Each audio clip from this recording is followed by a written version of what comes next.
That's my little Margie. I've been both mother and father to her since she was born. She's grown up now, and you think my job's all done, eh? Well, that's what you think. When she was little, I could spank her and make her mind me. I had control over her. I made her eat her spinach, no candy before meals. And when she disobeyed, I took her roller skates away for a week. But what can you do when a girl reaches this age? She's completely out of hand. I've got a problem, believe me. I've got a problem.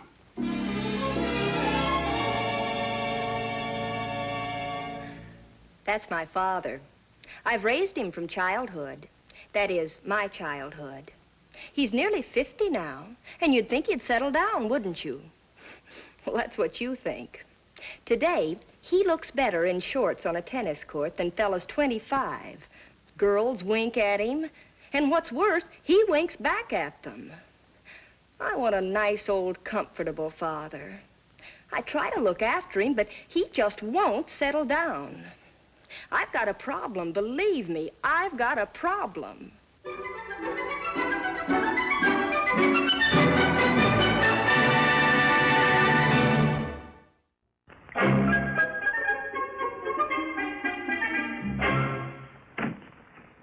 Margie! Margie! Yes, Dad? Don't do that. I have a surprise for you. A surprise? Uh-huh. Now, I want the biggest smile you can give. How's that? Perfect. Now I'm going to count 1, 2, 3 and tell you the surprise. You ready? Okay. 1, 2, 3. Freddie's coming for dinner. Oh, Dad, what have you got against Freddie? What have I got against Freddie? Plenty. I won't mention the fact that he hasn't any drive, any gumption, any backbone, that he can't hold a job. I won't mention any of those things. No. Whatever you do, don't mention any of those things you just mentioned. I'll just give you some of the minor things, the little things that make me want to hide out in my room and nail up the door every time he comes here. And for future reference, write them down. Okay, I will. And I'll keep this little document just to prove how wrong you are. You mean how right I am. Item number 1, my hat. I don't know what he's got against it, but he always manages to mutilate it somehow. Item number 2, at the dinner table. I don't know what's in store for us tonight, but the last time his whole steak ended up in my lap. And just for good measure, I'll throw in another little item. After dinner, he'll do something to make it impossible for me to read my paper in peace. Okay, Pappy, just remember this is your idea. You're going to feel pretty silly when the evening is over and Freddie hasn't done a single one of these things. Wonderful dinner, Margie. Don't you think so, Mr. Albright? Oh, yes, yes. Margie, can you please pass me the sugar? Oh, I'll get it. Oh, some cream. I'm sorry, Mr. Albright. Oh, I'm sorry, sir. Oh, think nothing of it. Think nothing of it, Freddie.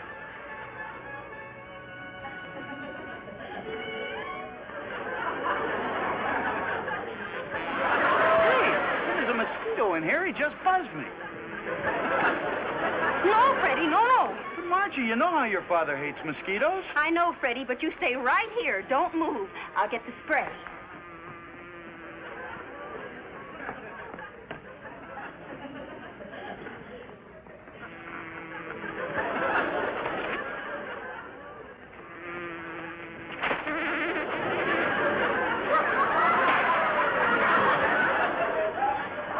Sorry, Mr. Albright. There was a mosquito, but... Go home, Freddie. Go home. I was only trying to help. What's the matter? Items 1, 2, and 3. And bonus item, channel selector. Go home, Freddie.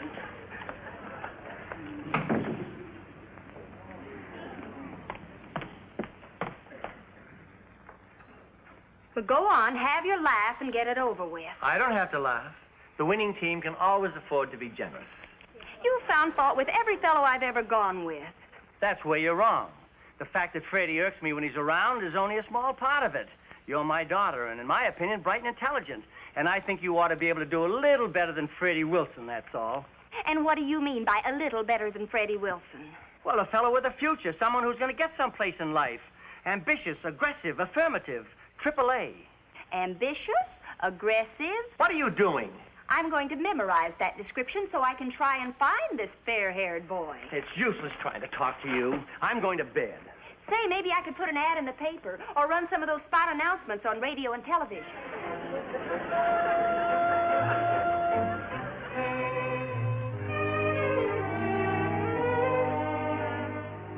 Oh, sorry.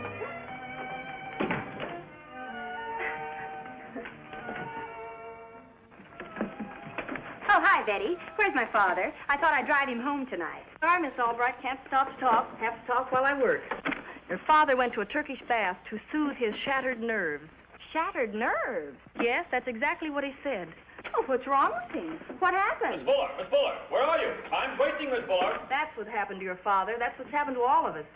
Mr. Honeywell's nephew, Dillard Crumley III. Snap it up, Miss Fuller. You've been filing those things for 8 minutes now. They should have been done seconds ago. Yes, Mr. Crumb. Crumley. Crumley. Grief, my alarm went off 4.5 seconds late. Well, I'll be back in a moment, Miss Fuller, with some more things for you. Step it up, step it up. He's fantastic. What's he supposed to be around here? An efficiency expert, right out of college, reorganizing the whole place. He started at 9 o'clock this morning, and everything has been happening ever since.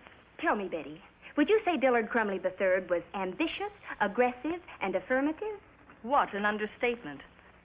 Oh, what do you know? A AAA man. Yeah, AAA. Appalling, aggravating, and asinine. Miss Fuller! Miss Fuller! Where are you? Time's wasting, Miss Fuller. Not on that side, Mr. Crumley, on this side. Why over here? And who are you? I'm Margie Albright, Mr. Albright's daughter, but no time for introductions. Got to make time count, that's what I always say. Now, if you put the papers on this side, Miss Fuller wastes time reaching for them. She files with her left hand because she's left-handed, and I'm surprised you don't notice things like that, Mr. Crumley. Good grief. Heaven only knows how many valuable seconds have been wasted away right here today. Miss Fuller, Yes. how many other left-handed girls around this place? Well, none that I know of, sir, except there is Hazel Miller, Mr. Duncan's secretary. She has a mole on her right shoulder. A mole on her right shoulder? Why do you tell me that? Now, don't tell me you can't figure out something for that lazy old mole to do. Oh, very good. A bit of humor is excellent for office morale, but let's not waste too much time on it. Now, back to work. Well, I'm deeply indebted to you, Miss Albright. My pleasure. All I have to dash. Have to inspect the waste paper baskets to see if anyone's throwing away good paper clips. Wait, I'll help you. If there's anything I can't stand, it's waste. Amazing. You know, I've never met a girl quite like you before. In my book, you're strictly AAA, Mr. Crumley. By gingerbread, I think you and I are going to hit it off efficiently. Side by side like twin rockets. But come, the paper clips.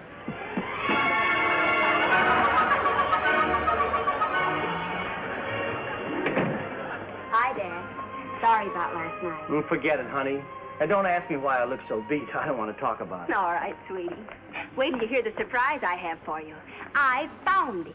What are you talking about? It happened today. He came into my life like a meteor. He has everything you said he should and more. He's aggressive, ambitious, oceans of money, and if he isn't AAA. Margie, are you talking about a fellow? Oh, and what a fellow. I have a date with him at 8 sharp. Well, this boy really sounds like something. He's something, all right. It's hard to describe him. He's so wonderful. Well, who is he? What's his name? I'm anxious to meet him. Roberta will want to meet him, too. She'll be over here in a little while. You'll meet him in exactly 10 seconds. He said he'd be here at 8 sharp. 5 seconds. 4, 3, 2, 1. Come on. Good evening, Albright. Well, he seemed surprised to see me, Margie. Didn't you tell him I was coming? No, Dillard. I wanted to surprise him. Well, it's nice to see you in your home surroundings, Albright. Oh, yes, of course. Won't you come in? The way a man's home is managed frequently influences the manner in which he works. Speed up things around the house and he becomes accustomed to moving faster. Oh, Dad, aren't you happy? Albright, I'm going to strap this pedometer on you and really show you how to save some steps. Now, sit down, Albright. Just think. Dillard and I are going to spend every spare fraction of a second together. Isn't it wonderful?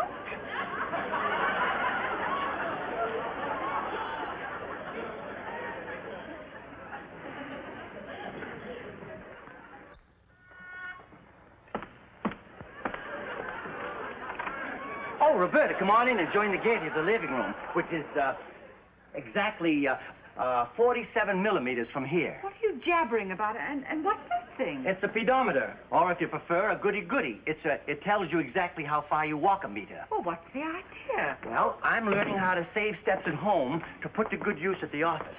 Dillard, this is Miss Townsend. Roberta, this is Dillard Crumley III. Briefly, I'm pleased. Well, same here, rapidly. Dillard is an efficiency expert. He's reorganizing our office. Margie said she'd be ready to go at 8:15 on the dot. I hope she doesn't disappoint me.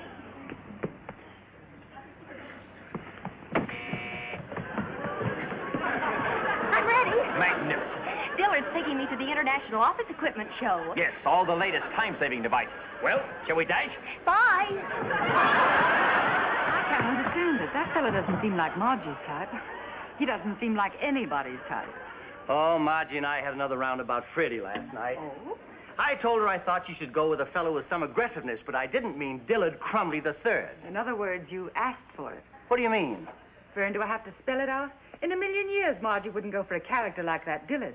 But I bet she keeps right on dating him and bringing him here until you beg her to bring back that wonderful, wonderful Freddie.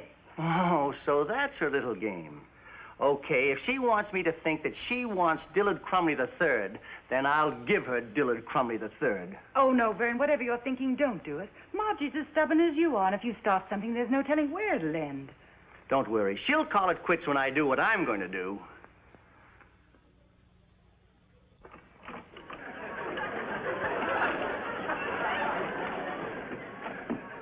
Oh, good morning, Dillard. Morning, Albright. Glad to find you here. I want to have a word with you. Just a second, Albright. The Lightem I picked up at the show last night. I'm going to try it out in here and possibly order them for all the phones if it works out. Yes. Miss Fuller, quickly now, ring Mr. Albright's phone. Watch this very carefully.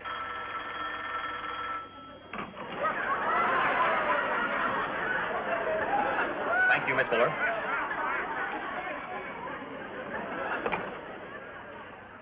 How do you like that, Albright? 3 operations at the same time. Wonderful. A minute saved is a minute earned, I always say. Well, from now on. Good thinking, Albright. Now, what's on your mind? But make it brief. I'll come right to the point. I'm very happy to welcome you as my future son-in-law. Son-in-law? Haven't misjudged the situation, have I? Margie woke me up last night and raved about you. Said you were the only man in the world for her.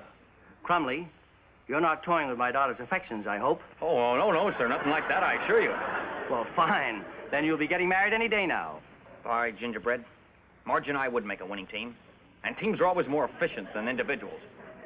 All right, Gingerbread. All right, to save time, I'd like to ask for your daughter's hand in marriage right here and now. Well, this is a little sudden, but you've talked me into it. You can ask Margie tonight. There's somebody at the door. Would you care to see who it is? No, dear. I'd like you to see who it is.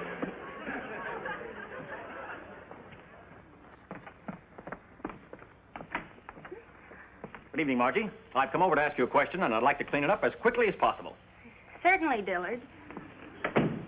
Let's go in the living room. Oh, hello, Dillard. Hi, Albright. Well, Margie, let's not waste any time. Your father's told me how you feel about me, and, well, I think you're the most efficient girl I've ever encountered. So I've come over to ask you to marry me. Isn't that wonderful, sweetheart? Marry you? Yes. We'll make a buzzsaw of a team. She's speechless, but that's the way a woman usually reacts when a great moment arrives. No use wasting any time, I always say. I suggest we have the wedding as soon as possible. Excellent idea.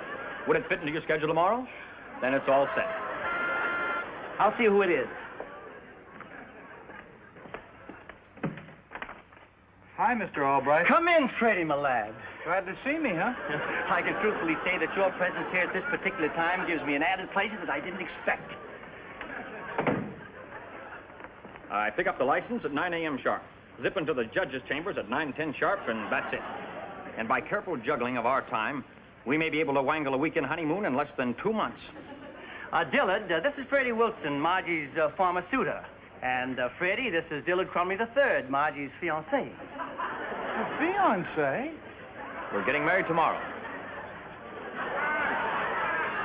Bye, Margie, dear.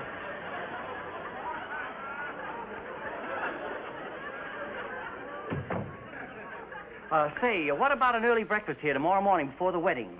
My last breakfast with my baby before she becomes Mrs. Crumley. Excellent. Shall we say 8 sharp? 8 sharp. Son? Fine. Dad?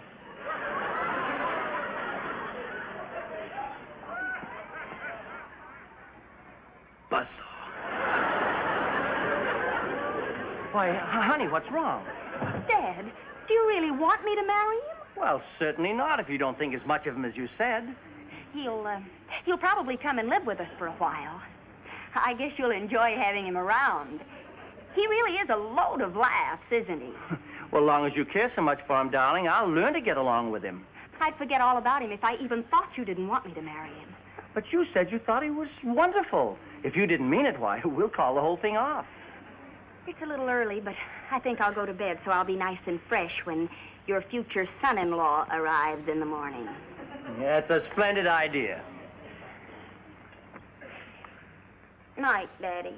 Good night, honey.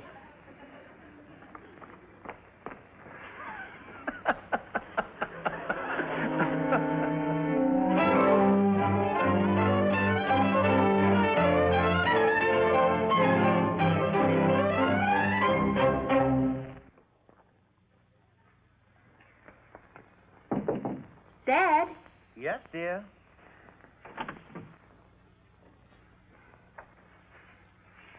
How come you aren't asleep? How come you aren't asleep? Something worrying you? Certainly not. It's just that I find this book so interesting. Oh. Dad? Hmm? Dad, you always say you're both mother and father to me. Yes, honey. What about it? Will you forget you're my father and be my mother? Will you, just for a few minutes, please? Yes, baby. I'm your mother. Now, what is it? Now, remember, you're Mom. Dad isn't even in the house. I wonder where the old goat could be at this late hour. Mom. Mom, I'm in a terrible jam, and it's all because my father's so darn stubborn. Now, wait a minute. Now, don't forget, you're Mom. All right, go on. Well, it wouldn't be so bad if I weren't stubborn myself, but with Dad so stubborn and me so stubborn, I'm afraid something horrible's going to happen unless you can help me, Mom. Well, what is it? Mom, I met an awful bore named Dillard Crumley III, and I knew Dad couldn't stand him, so I started going with him to make Dad realize that Freddie Wilson isn't such a bad egg. But somehow I think Dad caught on, and now unless you can help me, Mom, I'm going to marry that droop Dillard because I'm just as stubborn as Dad, and neither one of us will give in. You mean you wouldn't have given in? No, I would have held out till the last second trying to make Dad give in. Whew. Baby, am I glad you came to Mama. What'll we do, Mom? You leave that stubborn old father of yours to me, and when he comes home tonight, I'll put my foot down and tell him I refuse to let you marry that droop, and that'll take care of that. Oh, Mom, I knew you were the only one who could help me. You're wonderful. And just between you and me, I want to tell you something else. What do you want to tell me, baby? I think my dad's the most wonderful person in the world. Well, speaking as your mother, I can honestly say that I agree. Margie, now can I be your father again? Yes, Mom. Be Dad. Hi, Margie. Hi, Dad. What do you know? Just got bawled out by your mother. The wedding is out. Oh, that's too bad. I like Dillard so much. So do I. Wonderful kid, that Dillard. How are we going to get rid of him? By gingerbread, that's right. He'll be here at 8. 8 sharp. What'll we do? I don't know. And don't ask your mother, because she doesn't know either. Wait. Dillard's whole idea of life is speed. Efficiency, right? Right. I wonder if he could ever get too much speed. What do you mean? Well, it's going to take a lot of practice, but we're going to give young Mr. Crumley so much speed and efficiency, he'll spend the rest of his life admiring snails. Get up and meet me in the kitchen. It's going to be a long night. Now, hurry, Dad. Did you say a 30-second breakfast? That's what I said, Dillard, my boy. A 30-second breakfast. That must be efficiency. Yes, sir. I'm making no blunder marrying your daughter, all right. Well, this is it. Milk, sugar, cream, cereal, individual coffee urns, jam, butter, automatic toaster. Oh, this is just a simple part of the breakfast. It gets much more exciting when we get into the soft-boiled eggs and the waffles with sticky syrup. But Margie will start you off slowly until you catch on. This is fantastic. You mean you actually eat breakfast in 30 seconds? Morning, Dillard. Morning, Margie. Ready, Dad? Ready. You better watch this just once. With your mind for speed, I'm sure you'll catch on without any trouble at all. Let's get started. Say go when your second hand comes up, Dillard. We like to check ourselves every now and then, make sure we're not slipping. All right, Margie. Get ready. Set. Go.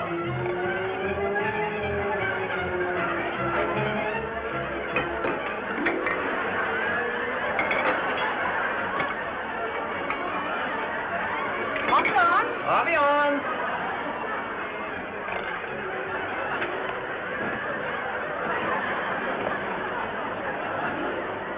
Coffee off. Coffee off.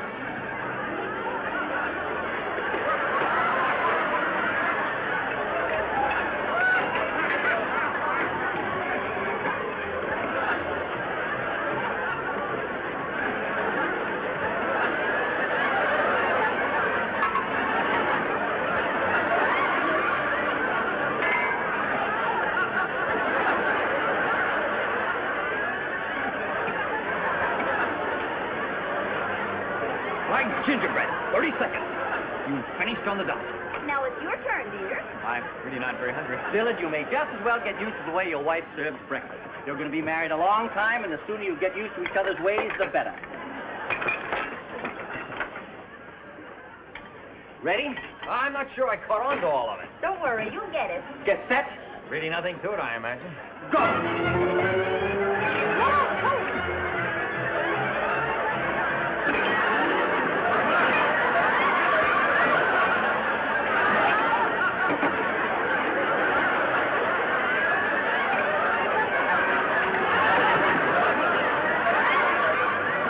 Coffee on. Coffee on.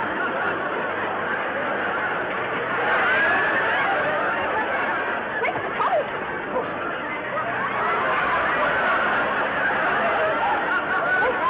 Coffee on.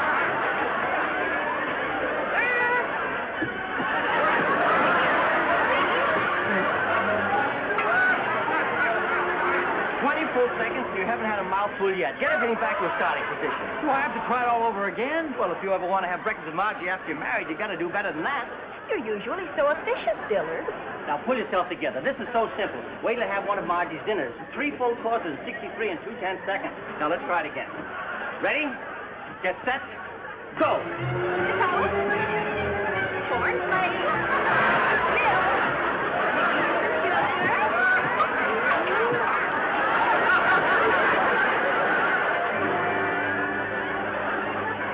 Look at the time. I'll go get dressed for the wedding while Dad runs you through breakfast a few more times. No, I don't want to do it again. Oh, please, I can't do it. I won't do it. I'm leaving. What do you mean you're leaving? But Dillard, we're getting married in a few minutes. I can't. I just can't. Oh, forgive me, Mr. Albright, but I'm not worthy. I'm not efficient enough. Besides, I'd starve to death. Well, my conniving little beauty, how does it feel to be jilted? Terrific. You were wonderful. The efficient Albrights are back to normal again. Say, maybe we should settle that other little problem. What other little problem? Freddie. Margie, let's not start that again. Oh, so you're going to give me more trouble. I know how to fix you. Mom! Mom! Oh, there you are. Now, cut that out. Mom, I've got a problem. You're going to have another talk with Pop.